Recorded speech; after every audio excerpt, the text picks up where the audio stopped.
Hi everyone, I am Samantha McCurdy here at my Los Angeles studio, ready to answer some questions about my work with Galleri Urbane.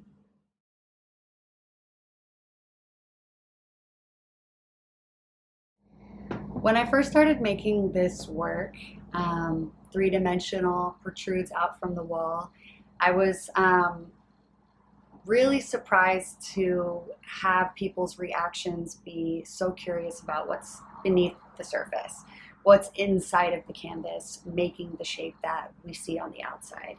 And that curiosity led me down a path of being interested in, like, okay, people are so curious about what's underneath. Like, that's interesting. Where does that exist in the world? Right?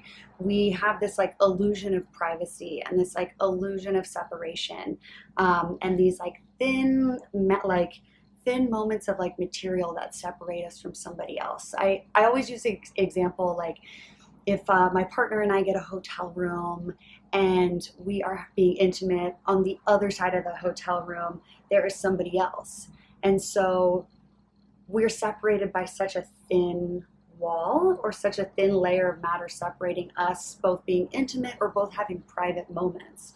And so when I look at my artwork, the thin spandex is separating myself and the audience or the patron, and even though it is such a thin layer, it still completely conceals what's on the inside. And that made me think of a myriad of other things, like clothing. Clothing is such a thin layer of material that separates us from being completely vulnerable and nude to being completely clothed and ready for the day, ready to be out in public. And I always thought that that was super interesting, how much weight we put into such thin layers of matter or material. And that's kind of the theme I've been running with quite a bit, if not forever and always, in my artwork.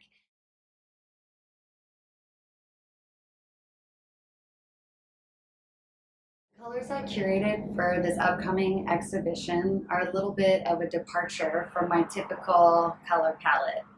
In the past, I've used very vibrant colors, oranges, reds, yellows, things that are really bold and expressive. For this show, I decided to go a more muted route.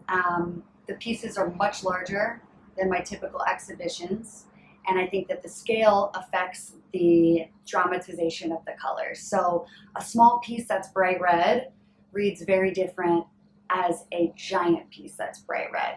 So rather than taking inspiration from fashion exhibitions like I have in the past, I took inspiration for this show from more domestic settings. Because the pieces are so large and they'll be in homes, I wanted them to live symbiotically with the people around them and not have such a personality that's overbearing in a space. So I chose pale pinks, terracottas, light sages, things that I think people could live with and be around, surrounded by every day.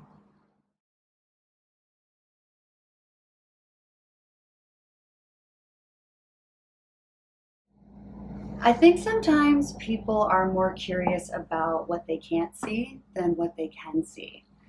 And so I think when selecting shapes, things that protrude out or suck in like a belly button, I try to choose shapes that entice curiosity, and again, mimic the body. And I think that the shape I'm most drawn to is circles, by far. I love circles. I think they're exquisite. It's a perfect shape. And circles are something that you find a lot repeated in the body.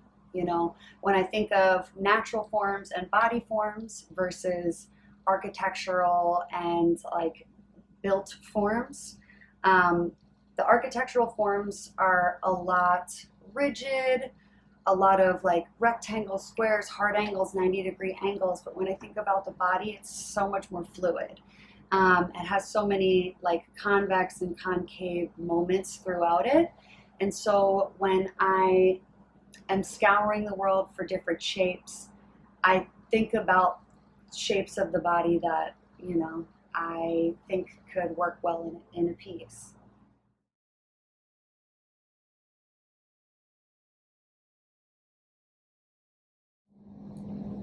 My upcoming exhibition at Galleri Urbane, titled A Lick Between the Eyes, marks the 10-year anniversary from when I first began making this work in 2013. This work is going to be all large scale, large format, expanded on some of my favorite pieces from over the years, some of my first shapes, original shapes, and most repeated. You're going to see in this show large scale. A Lick Between the Eyes, the title, comes from a gesture that mother cats do to their kittens. When a mother cat licks a kitten between the eyes, it's a gesture of mothering and comforting. And I look at some of my original shapes as my mother shapes. My original shapes that birthed iterations of many different types of shapes that all came from, yeah, the original one. So in a way, these shapes are comforting to me to repeat and to make large scale. And I'm very excited to present them.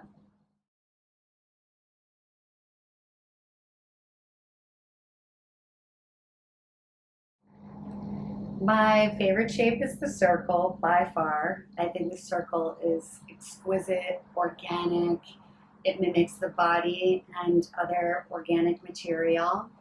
I use a circle shape probably the most in my work, whether it's cut in half, cut into fourths, turned on its side, creating ellipsis. Yeah, I love the circle so much. I love rounded forms. And because my artwork is about the body, I think that I utilize circle to to show that, whether it be like hips, butts, shoulders, elbows. I think that flat circles are incredible, and I think that rounded circles or spheres are incredible. I love creating bulbous shapes. I love creating ellipsis or angled circles. Yeah, I can't get away from it, and I probably never will.